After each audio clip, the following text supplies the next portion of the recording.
Se você é um general do reino e está construindo um batalhão, você tem que ser alguém que ama problema. E eu vou te falar o maior problema que tem para formar um batalhão: tirar o medo das pessoas.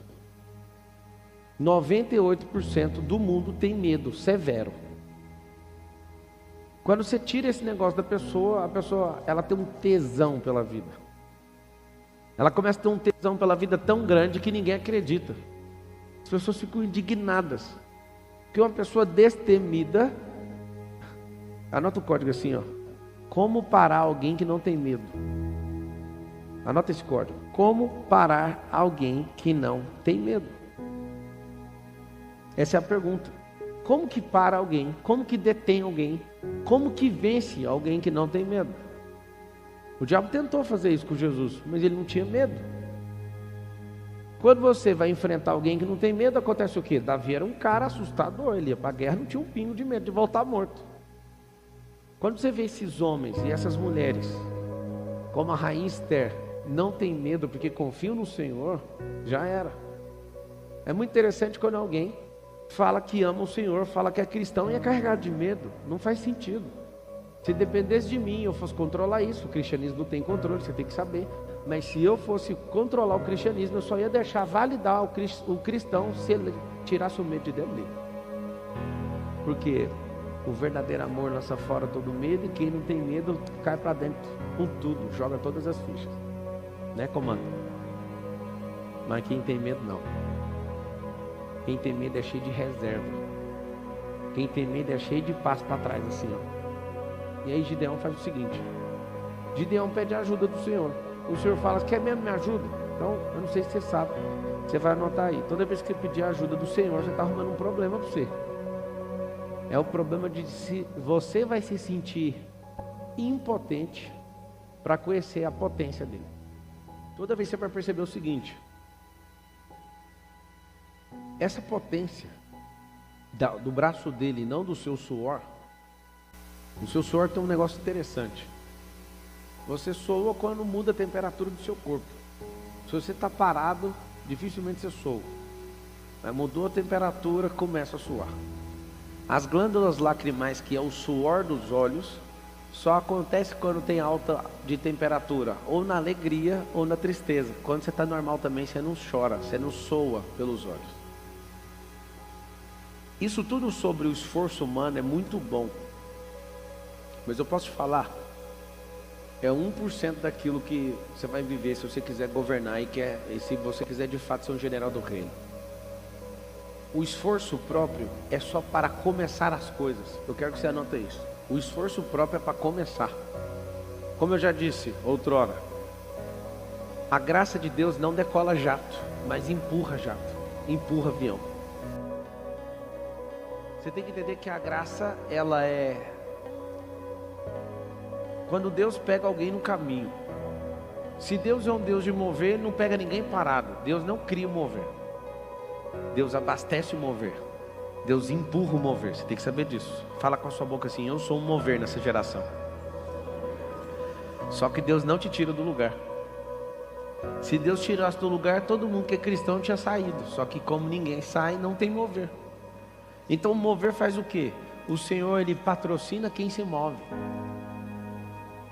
Então seu esforço inicial é de sair. Põe isso na sua cabeça. O que você precisa inicialmente é só sair. A melhor coisa que acontece aqui em Juízes 7 é o Senhor falando assim: bora selecionar as pessoas. A reclamação era o seguinte: 130 e poucos mil dos midianitas, amalequitas e o povo que andava com Gideão era 30 e poucos mil, 32. Senhor, nós precisamos de ajuda. Então o Senhor falou o seguinte: não é na capacidade, não é na quantidade. Aí o Senhor vira para ele e fala: vamos fazer o seguinte, bora excluir alguns. Quando eu falo para as pessoas assim: escolha as pessoas que você vai andar. Você acha que mais vale você andar com 20 pessoas que falam que te amam, mas são medrosas, ou andar com 2 que são corajosas, nem te amam tanto assim, mas elas estão prontas para o crescimento, estão disponíveis para te ajudar, não te amam tanto assim. O que você prefere? Você sempre vai preferir a quantidade. Se você tiver problema de autoimagem. Mas se você entender o que é governo, se você entender o que é batalha, se você entender o que é jogo, o que é estratégia, você vai andar com menos gente. Porque quem não tem medo resolve problema. Quem tem medo, Raimunda, essas pessoas fogem de problema. Essa história para mim é encantadora, porque os que têm medo, eles não chegam no final de nada. Os que têm medo, quando chega alguém novo nos grupos, essa pessoa, ela fica com ciúme.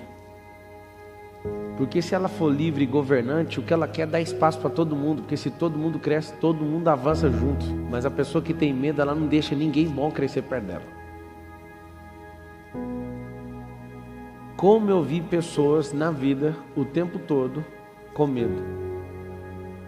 Como eu vi todos os tempos, esses últimos 15 anos, pessoas deixando de governar tudo, porque tinha uma semente do inferno dentro dela. O medo. Se 98% das pessoas no mundo possuem medo severo, e os outros dois, quem são eles? Os governadores da terra. E a pior parte de todas é que esses governadores, a maior parte deles não são os filhos. Não são os filhos do reino. Mas como o Senhor criou os princípios de forma universal para todo mundo, o que vai acontecer? Vai usufruir. Ele vai poder ser titular desse direito, ele vai poder assumir isso. Quem não tem medo resolve o problema. Quando você tem medo, você corre disso. O que adianta ter muita gente envolvida e não ter valente de verdade? Quando Davi selecionou os valentes, ele pegou gente cheia de pitimba, cheia de problema emocional. Mas que sabe o que era o problema dos caras? Eles podem até ser ruins, mas eram destemidos. Quando você pega gente destemida é terrível. Elas avançam, mesmo na sua incapacidade. O que é o grande lance? Antes de comprar um curso, antes de fazer uma faculdade, antes de fazer qualquer coisa, trabalhe para o medo ir embora. O medo é uma semente. Se eu fosse você, eu anotaria isso. O medo é uma semente. Ela é uma semente que as pessoas carregam no bolso e elas têm muito. E elas precisam de esvaziar esses bolsos o tempo inteiro. E elas transmitem o medo na fala. Elas transmitem o medo na fala. Por que elas fazem isso? Elas estão com raiva de você? Elas não querem te ver brilhar? Não, elas querem te ver validando o que elas carregam. Porque se você for destemido, você vai expor as pessoas. Presta atenção no que eu estou te falando. Quando você é destemido, você faz uma coisa no grupo que você convive. Você tira a roupa das pessoas. Elas se sentem nus. Elas se sentem nuas. Elas veem isso e falam, peraí, só um pouquinho, tem alguma coisa errada. Você era do meu nível e agora você virou um combatente, agora você virou um general. Aí o que acontece? Se você era do meu nível e você cresceu, você arrancou minhas vestes. Por que as pessoas continuam então patrocinando o medo? As pessoas patrocinam o medo para ninguém ter liberdade, para ninguém ficar leve, para ninguém ganhar aerodinâmica de crescimento. Porque se crescer, vai expor todo mundo. Eu desconheço em toda a minha vida cristã uma igreja que se alegrou de ver alguém que ficou maior do que a própria igreja. Vocês aqui, alguém já viu alguém que se alegrou? Não é a igreja não, amigo, é o ser humano. Na psicologia é comprovado isso, que os pais, eles têm um pingo de inveja quando os filhos prosperam muito. E aí ele avalia, nossa, mas meu filho foi mais longe do que eu imaginei, eu estou agora mais velho e ele está na juventude. É natural, é frequencial isso, não é maldade do seu pai não quer ser o mal, mas vai ter treta também. Qual que é o problema de você andar com gente que tem medo? Você pode andar com muitas pessoas, você vai se embananar com isso. Todo o tempo, ande com pessoas que são destemidas, são pessoas que sabem quem elas são. Aonde que é a raiz do medo? O problema está na identidade. Acredita no que os outros falaram a seu respeito. Como é que o medo prolifera? Vou te explicar. Seu cérebro, ele é terra. Você não produz. Então alguém vem com a semente de erva daninha, joga na sua terra. A coisa melhor que você tem que saber sobre erva daninha é que não precisa de agricultor, precisa só de arremessador. Se só arremessar, se jogar de qualquer jeito, ela vai alastrar. Isso é interessante na terra. Você tem que parar para pensar nisso. As coisas boas da vida que a gente quer não se alastram sozinhas. Elas precisam ser plantadas de forma ordenada.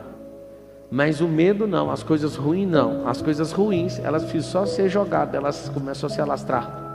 É incrível. A deteriorização, a oxidação, todas essas coisas, elas se alastram sozinhas, não precisa de gestão. Mas para as coisas produzirem, precisa de gestão. Seu cérebro é terra, então vamos semear nele.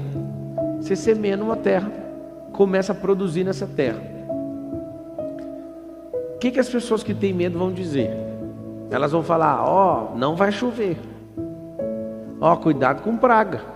Ó, cuidado com isso. Elas vão falar o tempo inteiro. Primeiro elas falam antes de você lançar a semente. Ó, não é tempo de plantar. Vamos destravar agora? Fala todo mundo assim, ó, sempre é tempo de plantar. Um dia alguém falou para mim, não é verdade, se plantar coisa na seca não pega, ou nas águas não pega. Eu falo, então sempre é tempo de plantar, você acabou de dar o código.